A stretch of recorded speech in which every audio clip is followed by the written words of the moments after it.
Hi there, this is Ranjit, and in this video I'm going to talk about my expectations with the Poco phone F2. And there have been a lot of rumors about the Poco F2 smartphone, and just a day ago actually Xiaomi released a new version. But again guys, that was not the F2, it was just the original version of the Poco F1. It's just the armored edition that they had released. In fact, as you can see, this is the armored edition, but this was originally launched when the Poco F1 was launched by Xiaomi in about August.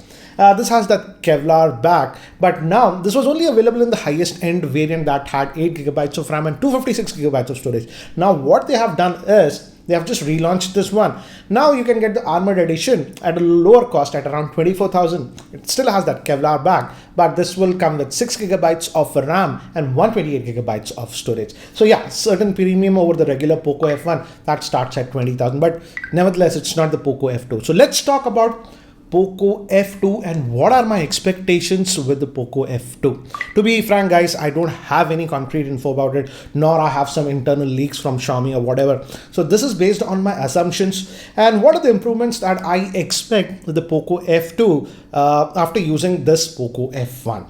And the thing is that this Poco F1 became very popular because worldwide in news because of the flagship processor used at that insane price at 21,000 Snapdragon 845, which was insane because we were getting some smartphones with the Snapdragon 660 etc. for even more.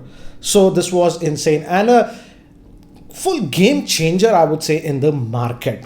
So that's the biggest thing about the Poco series, flagship processor at an amazing, mind-blowing price. So if they launch the Poco F2, naturally you would think that they will come with the next generation of the processor, and Qualcomm has released the Snapdragon 855. But guys, the 855 won't be coming out anytime soon. We are hearing rumors that the first smartphone that will be coming out with the Snapdragon 855 would be the Galaxy S10. And according to current rumors, that is sometime in early March that we'll be seeing this the Galaxy S10 that will have the Snapdragon 855.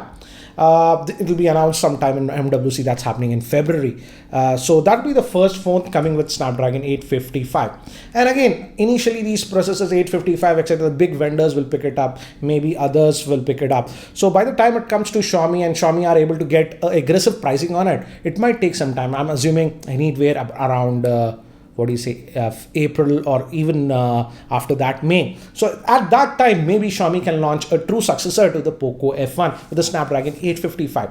But they can do one more thing, I feel, but I frankly feel they shouldn't do that because still it's a very powerful phone like what Realme did. If you notice, the Realme 1 they launched with the Helio P60, which is a very powerful processor, but the Realme 2 was undergrade in terms of processor. So they can actually do that and release something in February or something like that called the Poco F2 with the Snapdragon 710 SoC. That way they can keep a very aggressive price point. But frankly, I feel they shouldn't do that. And maybe after about 3-4 months, around June time frame or whatever, when they can get enough quantities of 855 at a good price, launch the Poco F2 Pro. But let's assume that the Poco F2 will be having the Snapdragon 855.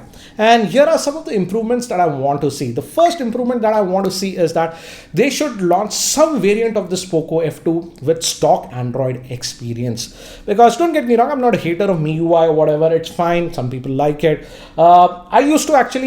I was not mad at MIUI, but the ad situation that happened with the Poco F1, and after that I'm very skeptical about MIUI. Now they have disabled ads within the UI, you don't see them, that's good, but again, at any point they can enable ads if they want because they have done that earlier. So I'm a little bit wary of MIUI. Still you see some ads in their 3 apps, that is the video app, music app and that, but apart from that I'm not seeing ads in the notification etc. that I saw earlier.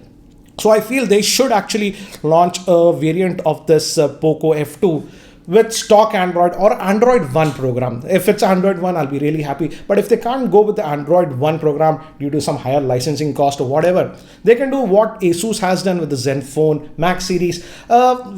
Almost close to stock Android experience, and that will go a big way in my opinion to quell the privacy issues of MIUI. So I hope they do it. Now moving to some of the features that I loved on the Poco F1, and I would like to see these features even in the Poco F2. First, let's talk about that. I really like the battery life on this Poco F1, though it's having the Snapdragon 845 SoC. This one actually gets the best battery life with the Snapdragon 845 because of the huge battery size. So I hope in the Poco F2 they keep this good battery side. And also, yes, it's slightly heavy, but I don't mind it because of the great battery life that you get on this one.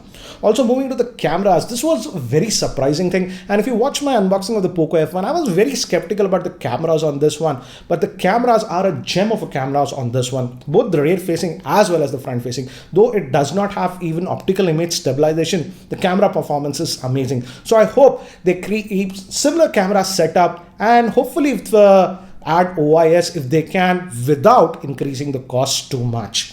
Moving to the fingerprint scanner, I really like the fact that this one has a physical fingerprint scanner. It's a very fast one. So I hope with the F2 they do keep this fingerprint scanner because it's very fast and very easy to locate location. Also, I like the fact that the minimum RAM variant on this Poco F1 was 6 GB of RAM, and I hope even with the F2 the minimum is 6 GB of RAM. That will future-proof your devices. Yes, 4 GB of RAM you can get away as of now, but if I feel 6 GB is the sweet spot for Android. I also like that they have the headphone jack, which is sadly being cut down on a lot of smartphones with the flagship processor. So I hope the Poco F2 actually keeps the headphone jack, and the headphone jack output is actually really good on this Poco F2. And here are some of the things that I would like to be in the Poco F2 that were not there on this Poco F1. I would really be happy if they can reduce this notch. This notch on the Poco F1 is unnecessarily big. Maybe they can go with a smaller notch like many other vendors are doing, or completely eliminate the notch. So I'll be really happy if they can reduce the notch a little bit. And frankly speaking, I think so in 2019 this notch fade will go away. Also, moving to the back, as you can see, this is the Kevlar edition, but still feels very plasticky in nature. So I hope they do something about this one. I don't have a problem with this one because I feel it's more durable than glass. Don't go with the glass, but if they can do something different with this than this one, this certainly feels a little bit on the cheaper side. But if they can do something about the back panel, it will look a lot more premium. So if something can be done about that, it'll be a great move, I feel. And what improvement I really feel that should come on the Poco F2 is that the speakers on the Poco F1 are not bad at all. It's just having a single speaker. But on the Poco F2, they should enable stereo speakers with the earpiece, make it a little bit better, and then you'll have stereo sound. If they can do that, it'll be a very great immersive experience for users. Also, I don't know if this is possible because this can be a little bit more pricey if they do that, but some sort of IP rating. I'm not looking at IP68 or whatever, but some sort of IP65 also will go a long way. If they can do that, it will be great. And also, this was a problem with the Poco F1.